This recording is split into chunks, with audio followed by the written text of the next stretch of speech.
Assalamualaikum warahmatullahi wabarakatuh. Alhamdulillahilladzi 'allamal Qur'an khalaqal insana 'allamahul bayan. Wassalatu wassalamu ala asyrafi waladi adnan wa ala alihi wa jamil ulama'i ulil ilmi wal irfan.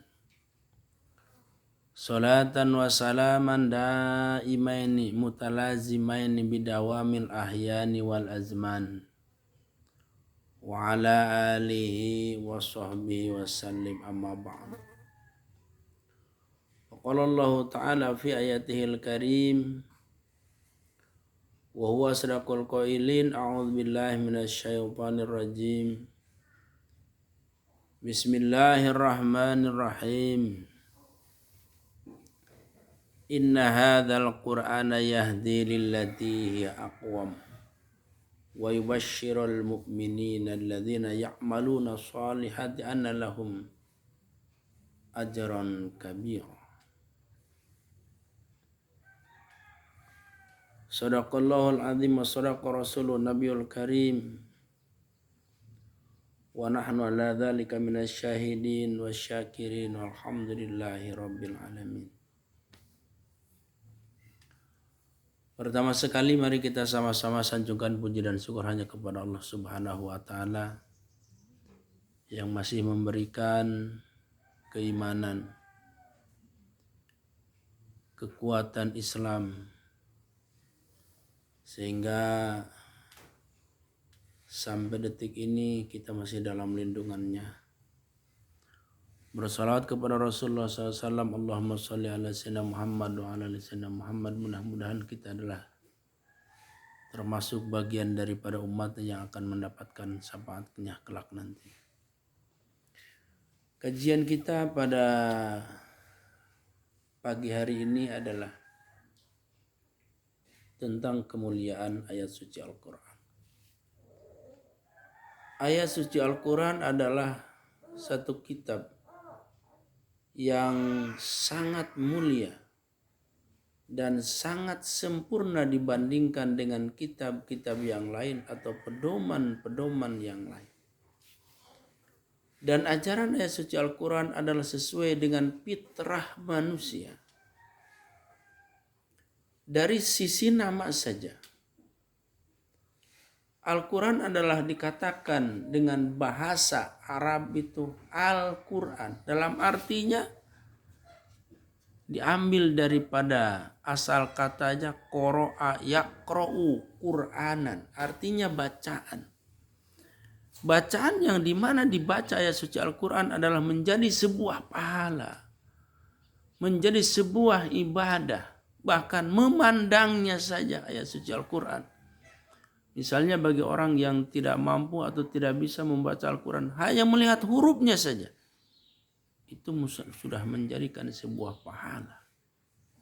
Makanya sebagian ulama mengajarkan ada 3 pahala yang tidak perlu niat saja, itu sudah menjadikan pahala. Melihat saja sudah jadi pahala. Yang pertama adalah melihat ayat suci Al-Quran. Yang kedua adalah melihat orang tua kita. Melihat wajah kedua orang tua kita. Ya Allah, masih hidup orang tua saya. Masih sehat. Masih bisa melakukan puasa. Masih bisa melakukan adalah amal-amal soleh. Betapa bahagianya. Dulu wajahnya yang begitu hebat. Badannya yang begitu kekar sekarang adalah sudah mulai tua. Wajahnya sudah mulai kabut. Badannya sudah mulai, kulitnya sudah mulai keriput. Dipandang orang tua, kapan aku akan berbuat baik kepada orang tua? Itu ada sudah menjadikan pahala bagi kita. Dan yang ketiga, amal yang tanpa niat itu sudah menjadikan sebuah pahala. Apa itu? Memandang orang yang alim, yang penuh dengan nasihat, seorang ulama yang kerjanya adalah penuh dengan karena Allah, otaknya penuh dengan keilmuan, hatinya yang penuh dengan keikhlasan. Ya Allah, masih ada lagi ulama di hadapan kita. Masih ada lagi orang yang soleh adalah menjadi teman kita. Itu memandangnya saja sudah menjadikan sebuah amal ibadah. Hadirin kaum muslimin yang berbahagia, kembali bahasan kita adalah tentang Al-Quran. Al-Quran bahasa lain disebutkan dengan Al-Furqan. Maknanya memisahkan al-fariq bainal haq wal batil. Ayat suci Al-Quran adalah buku yang memisahkan antara pembeda mana yang baik dan mana yang buruk. Dan konon ayat suci Al-Quran ini adalah salah satu mukjizat Rasulullah SAW yang masih ada sampai saat ini. Kenapa? Karena ayat suci Al-Quran adalah tidak ada yang mampu menandinginya. Buku bestseller apa saja, belum ada yang menandinginya. Allah sampaikan dan tantang dalam ayat suci Al-Quran, Qul law ittamatul jinnu wal insu ala ayyatu bimisli hadzal Qur'an la ya'tuna bimislihi walau kana ba'dukum li ba'din dhahir. Andai kata berkumpul jin dan manusia mau membikin seperti Al-Quran, maka mereka tidak akan mampu membikinnya walaupun mengerahkan segala kekuatan. Dalam ayat yang lain surat Al-Baqarah, Allah sampaikan,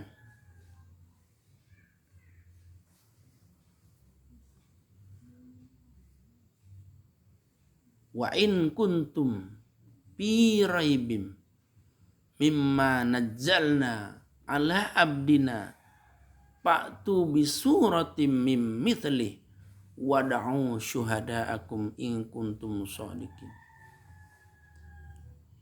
Wa in kuntum fi raibim, jikalau kalian ragu dengan Al-Quran yang diturunkan kepada Muhammad, fa'tu bi suratim mim mithli, datangkan satu surat saja yang sama persisnya dengan Al-Quran, bahasanya kemudian adalah susunan katanya dan mudah dipahami. Datangkan satu surat saja. Cari saksinya jikalau kalian benar. Ini adalah benar-benar menunjukkan Al-Quran ini bukan karangan Muhammad, akan tetapi dia benar-benar firman-Nya Allah Subhanahu wa Ta'ala. Ambil satu kata saja. Karena jumlahnya ayat suci Al-Quran ini adalah menurut ulama yang masyhur bahwa juznya ada 30 juz. Suratnya ada 114 surat. Ayatnya ada 6.666 ayat. Kita ambil saja contoh dari surat Al-Baqarah, di mana surat Al-Baqarah ini adalah diturunkan oleh Allah Subhanahu wa Ta'ala di Madinah. Akan tetapi persoalannya dalam surat Al-Baqarah, sekalipun dia turun di Madinah, ada ayat-ayat yang menyerupai ayat itu turunnya di Mekah. Kalau kita lihat di dalam Dalilul Quran, di dalam Al-Itqan, di dalam pelajaran-pelajaran ayat suci Al-Quran, bahwa salah satu tanda ayat Makkiyah, artinya ayat itu yang diturunkan di Mekah, adalah pertamanya diawali ya ayyuhan nas, wahai sekalian manusia. Kenapa adalah dipanggilnya adalah ayat-ayat Makkiyah, dilalahnya dengan ya ayyuhan nas? Karena memang orang-orang yang ada di Mekah saat itu permulaan tumbuh kembangnya ayat suci Al-Quran. Menurut di dalam tafsir 13 tahun di sana turun ayat suci Al-Quran. Yaitu awal suratnya tandanya ya ayyuhan nas. Dan khitabnya rata-rata adalah pondasi-pondasi keimanan. Pondasi iman kepada Allah. Pondasi keimanan kepada Rasulullah, kepada malaikat, kepada kitab, dan kepada hari akhirat. Itu rata-rata dilalahnya atau khitabnya ayat-ayat yang turun di Mekah. Sementara ayat-ayat yang turun di Madinah itu khitabnya rata-rata secara di dalam surat Al-Baqarah misalnya, ya ayyuhalladzina amanu kutiba alaikumusiyam, wahai orang-orang yang beriman. Jadi dilalahnya adalah wahai orang-orang yang beriman. Kenapa? Karena khitabnya kepada orang yang sudah beriman. Rata-rata ayatnya menunjukkan kepada mengerjakan amal soleh, meninggalkan larangan Allah Subhanahu wa ta'ala. Tapi ada yang berbeda. Di dalam surat Al-Baqarah ada dia sebenarnya ayat itu biasanya turun di Makkah, akan tetapi dia dilalah ayatnya adalah surat Al-Baqarah itu adalah turunnya di Madinah. Akan tetapi dia ayatnya menunjukkan ayat-ayat Makkiyah. Salah satu contoh, karena surat Al-Baqarah ini salah satu surat yang terpanjang.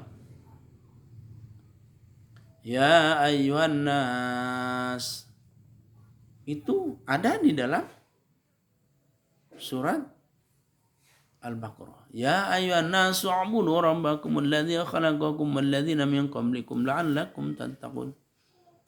Alladzi ja'ala lakumul arda firasyan was samaa'a binaa'an wa anzala minas samaa'i maa'an fa akhraja bihi minats thamarati rizqan lakum. Fala taj'alu lillahi andada wa antum ta'lamun. Ini sebenarnya Al-Baqarah ini ayatnya ayat Madaniyah. Artinya suratnya ini ada diturunkan di Madinah, akan tetapi ada dilalah yang seperti tanda ayat Makkiyah. Baik. Ambil satu surat di dalam surat Al-Baqarah ayatnya. Bunyinya Bismillahirrahmanirrahim, Alif Lam Mim. Ada alif, ada lam, ada mim di dalam hadis. Barang siapa yang membaca ayat suci Al-Quran satu ayat, maka akan Allah balas adalah 10 kali kebaikan. Nah, yang satu ayat itu alif lam mim itu bukan satu ayat, akan tetapi ada alif, ada lam, ada mim. Jadi alif 10 kebaikan, lam 10 kebaikan, mim 10 kebaikan. Dan itu alif lam mim itu disebutkan oleh ulama tafsir itu adalah ayat mutasyabih. Artinya itu ayat yang sama. Artinya hanya setiap tafsir mengatakan wallahu a'lamu bimuradih. Hanya Allah lah yang tahu adalah maksud alif lam.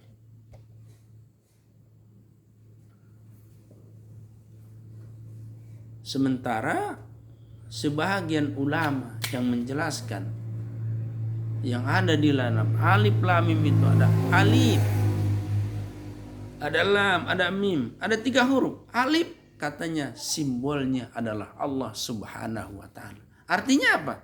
Alif itu berdiri. Allah berdiri tanpa ada yang mendirikan.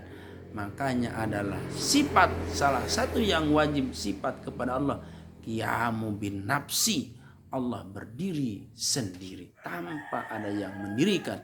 Allah ada tanpa ada yang mengadakan. Awalan bila ibtidain wa akhiran bila intihain menurut ahli tauhid. Awalan Allah adalah pertama, tidak ada awalnya. Allah terakhir, tidak ada akhirnya. Tuh. Alif adalah simbolis Allah. Lam adalah simbolis. Diartikan oleh sebagian ulama itu adalah Jibril. Sedangkan mim adalah diartikan dengan Muhammad. Artinya ayat suci Al-Quran buatan Allah diturunkan melalui malaikat Jibril, disampaikan oleh Muhammad, sekaligus Muhammadnya menjadi uswah sebagai teladan, barometer. Kemudian sasaran siapa? Adalah sasarannya kita bersama umat muslim yang harus mempedomani ayat suci Al-Quran. Maka Rasulullah SAW menyampaikan di dalam hadisnya, man ja'alal Qur'an amamahu qadahu ilal jannah. Barang siapa yang menjadikan ayat suci Al-Quran itu adalah menjadi imam di depan. Kata Al-Quran ini adalah baik, dia lakukan. Kata Al-Quran ini adalah buruk, dia tinggalkan. Dijadikan imam. Maka Al-Quran akan membawanya ke dalam surga. Wa man ja'alal Qur'an khalfah saqahu ilan nar. Barang siapa yang menjadikan ayat suci Al-Quran atau di belakangnya. Kata Al-Quran ini larangan, malah dia rempak. Kata Al-Quran ini ada sebuah kewajiban, malah dia tinggalkan. Maka Al-Quran akan mendorongnya ke dalam neraka. Nauzubillah. Oleh sebab itu mari kita sama-sama berdoa kepada Allah, mudah-mudahan Allah jadikan kita adalah ahli Quran. Ahli yang membaca Al-Quran, ahli yang menghafal ayat suci Al-Quran dan memahami Al-Quran. Seterusnya adalah mengaplikasikannya atau mengamalkannya di dalam kehidupan sehari-hari, sehingga Al-Quran menjadikan sebuah jembatan kita untuk menuju surganya Allah Subhanahu wa taala. Allahumma ij'al Qur'ana fi qulubina radi'a qulubina. Allahumma ij'alna min ahli Al-Qur'an alladzina hum ahluka wa khassatu. Ya Allah, jadikanlah kami adalah orang-orang yang ahli Al-Quran, di mana ahli Al-Quran itu dijadikan oleh Allah Subhanahu wa taala diberikan fasilitas yang khusus, kehidupan yang khusus, dan juga diberikan surga yang khusus bagi orang yang membumikan Al-Quran, membaca Al-Quran, dan juga memahami, mengamalkannya di dalam kehidupannya sehari-hari. Insya Allah. Mas'ulun rahimakumullah. Begitulah kehebatan ayat suci Al-Quran.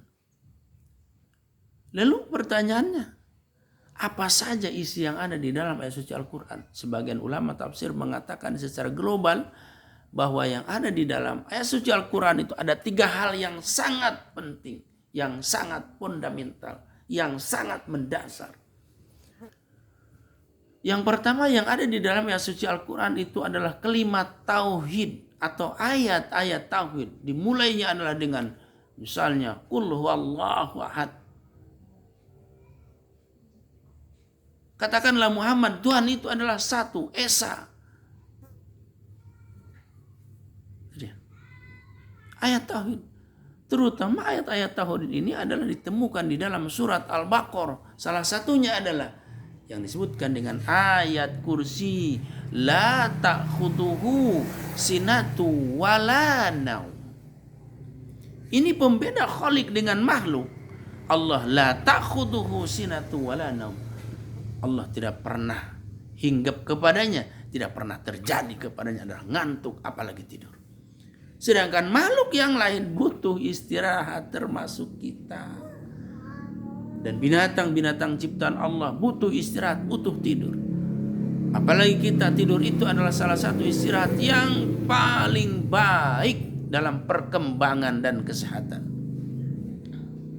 Allah tidak sampai, tidak hinggap kepadanya, tidak terjadi kepadanya ngantuk apalagi. Ini adalah pembeda dan ini adalah ayat-ayat tauhid. Banyak sekali dalam surat Al-Baqarah. Inna bi khalqis samawati wal ardi wa ikhtilafil laili wan nahari wal fulki allati tajri bil bahri ma yanfa'un nas, dan seterusnya. Itu adalah ayat-ayat tauhid. Yang kedua yang ada di dalam Al-Quran itu adalah syara. Artinya hukum-hukum syara. Barometer yang ada di sana adalah hukum syara, hukum agama. Hanya ada beberapa ayat, wa man lam yahkum bima anzalallah fa ulaika humuz zalimun wa man lam yahkum bima anzalallah fa ulaika humul kafirun. Barang siapa yang memberikan hukum bukan hukumnya Allah, dia adalah orang yang zalim dan dia adalah orang-orang yang kafir. Ada ayat yang menegakkan seperti itu di dalam ayat suci Al-Quran. Jadi kira-kira berapa persen itu hukum syara yang ada di dalam ayat suci Al-Quran? Hanya saja hampir 25% ayat yang menunjukkan kepada hukum-hukum syara. Salah satunya adalah wal jarahatu qisas wal qisasatu hayatu ya ulil albab. Misalnya ada orang yang maling, as-sariqu was-sariqatu faqtu aydiyahuma. Orang yang maling adalah dipotong tangannya. Itu menurut hukum syara yang ada di dalam ayat suci Al-Quran. Kemudian yang ketiga yang ada di dalam ayat suci Al-Quran itu adalah kisah. Apa itu kisah? Sebuah cerita di mana tertera di dalam ayat suci Al-Quran orang yang taat kepada Allah diabadikan. Siapa namanya? Ada Luqmanul Hakim. Suratnya diabadikan di dalam surat Luqman.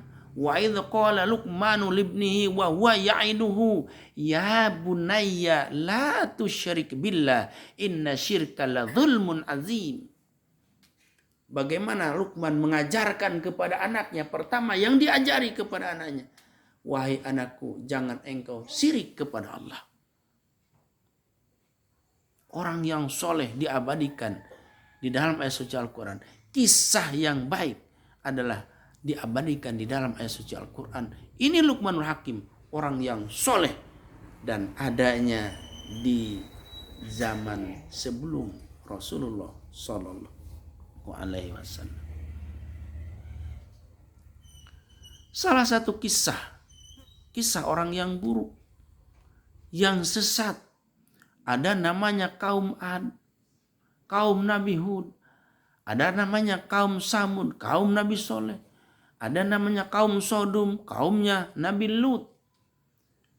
Di mana diceritakan dalam ayat suci Al-Quran, mereka adalah melanggar aturan Allah, melampaui batas, tidak mengindahkan dari Allah Subhanahu wa Ta'ala. Allah binasakan, Allah hancurkan. Salah satunya turun memberitakan yang ada di dalam surat Al-Fil. Itu kisah cerita bahwa ada seorang raja yang akan menghancurkan Ka'bah. Tertera di dalam surat Al-Fil. Bahkan sebagian besar adalah di dalam ayat suci Al-Quran. Yaitu kisah. Apa tujuannya?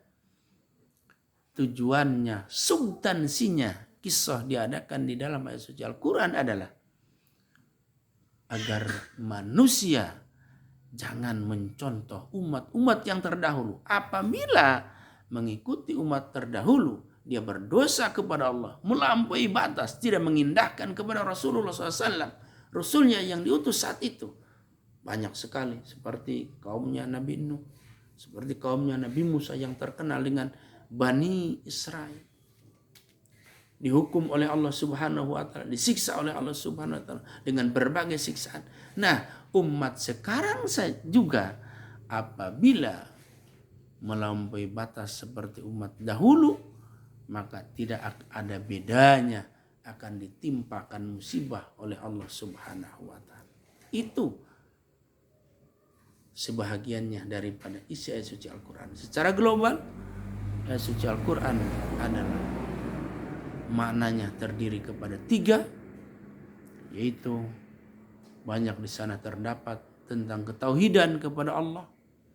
Yang kedua adalah ilmu syara yang dijalankan oleh Rasulullah SAW. Kemudian adalah kisah. Konon menurut sebagian ulama, ayat suci Al-Quran yang jumlah ayatnya 6.666 ayat dikumpulkan di dalam surat Al-Baqarah. Surat Al-Baqarah ini adalah merupakan terminalnya ayat suci Al-Quran. Makanya adanya adalah surat kedua setelah Ummul Quran. Apa itu? Surat Al-Fatihah dinamakan dengan induknya ayat suci Al-Quran. Menurut sebagian ulama seperti itu.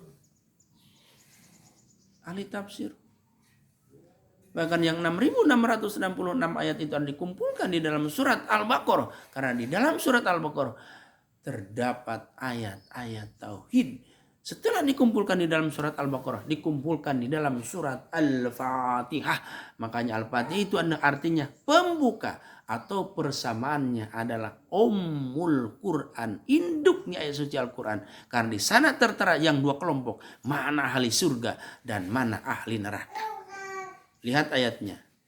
Siratal ladzina an'amta 'alaihim ghairil maghdubi 'alaihim waladdallin. Yang sebelumnya, ihdinas siratal mustaqim. Tunjukkanlah kami ya Allah ke jalan yang lurus. Bukan jalan orang-orang mereka yang disesatkan oleh Allah Subhanahu wa taala. Berjalan yang lurus orang yang beriman. Jalan yang disesatkan adalah orang-orang yang tidak beriman atau kafir. Ahli surga, ahli neraka ada di dalam surat Al-Fatihah. Setelah dikumpulkan di dalam surat Al-Fatihah, dikumpulkan lagi di dalam Bismillahirrahmanirrahim. Coba apa artinya Bismillah? Dengan menyebut nama Allah yang Maha Pengasih dan Maha Penyayang. Itu ditutup dengan kalimat itu. Semuanya perbedaan dengan Khalik dan makhluk. Bismillah. Dengan menyebut nama Allah yang Maha Pengasih. Allah mengasihi setiap makhluknya. Mau dia beriman, mau tidak beriman, mau taat, mau tidak taat, Allah tetap kasihi. Berbeda dengan kita. Kadang-kadang kita baik itu harus kepada orang yang baik kepada kita. Padahal Allah telah mencontohkan di dalam ayat Bismillahirrahmanirrahim. Allah baik. Mau kepada orang yang baik atau kepada orang yang tidak baik. Makanya konon artinya Bismillahirrahmanirrahim atau Ar-Rahman. Rahmanud dunya. Allah berikan kasih sayangnya kepada apa saja yang ada. Baik ia taat, baik tidak taat, baik ia binatang atau makhluk yang lainnya, tetap Allah Maha Pengasih. Akan tetapi Maha Penyayang. Sebagian ulama menjelaskan bahwa Allah menyayanginya hanya kepada orang-orang yang taat kepada Allah. Kapan itu? Kelak nanti di surga. Makanya ada orang ulama menjelaskan bahwa Ar-Rahman Rahmanud dunya, Ar-Rahim Rahimul akhirah. Makanya dijelaskan oleh para ulama salaf, nikmat itu ada 100 nikmat. Yang 100 nikmat dibagi dua. Satu, yaitu diberikan di dunia nikmat yang kecil. Akan tetapi sekalipun kecil itu nikmat, dianggap nikmat yang besar. Karena seluruh makhluk Allah, kotok tongo walang taga, semuanya yang hidup di dunia, yang merayap di dunia, itu adalah merasakan nikmatnya yang diberikan oleh Allah Subhanahu wa taala. Semut, dia punya istri, dia punya anak. Begitu juga makhluk-makhluk yang lain. Akan tetapi Rahim adalah itulah nikmat yang 99 yang tidak diberikan kepada seluruh makhluk, tapi diberikan hanya kepada kekasihnya Allah yang masuk surga. Itulah yang akan merasakan nikmat 99. Bayangkan. Nikmat yang satu saja di dunia ini diberikan oleh Allah Subhanahu wa taala, jabatan misalnya. Enggan manusia adalah turun jabatannya. Kekayaan misalnya. Enggan manusia adalah turun menjadi orang yang miskin sehingga dia mempertahankan kekayaannya dengan berbagai cara. Dan kadang-kadang caranya tidak sesuai dengan cara yang dicontohkan oleh Rasulullah SAW. Dan juga caranya jauh daripada ajaran Islam. Melanggar aturan Islam sekaligus melanggar aturan syariat yang dibawakan oleh Rasulullah SAW. Makanya tujuannya tidak sampai.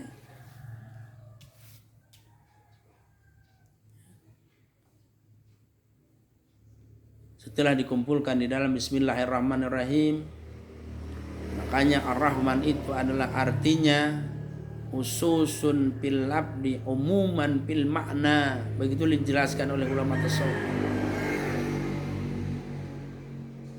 Khusus dalam kalimatnya, umum dalam maknanya. Artinya khusus dalam kalimatnya, kalimat Rahman tidak boleh digunakan kepada yang lain. Itu khusus hanya untuk Allah saja yang mempunyainya. Gak boleh nama anak kita si Rahman. Gak boleh nama tempat kita Rahman. Kecuali digabungkan dengan kalimat lain. Misalnya Abdurrahman, Baitur Rahman, Darur Rahman. Boleh itu kalau dinisbatkan dengan kalimat yang lain. Tapi maknanya adalah umum. Artinya Allah menyayangi, menyayangi kepada Allah mengasihi kepada seluruh makhluk Allah. Mau yang punya akal, mau yang tidak punya akal. Kemudian bagian dengan Rahim. Rahim adalah umumun fil labdi wa khususan fil makna. Umum di dalam lapannya, khusus di dalam maknanya. Artinya boleh memberikan nama anak namanya si Rahim tanpa pakai Abdur. Kalau pakai Abdur lebih baik lagi.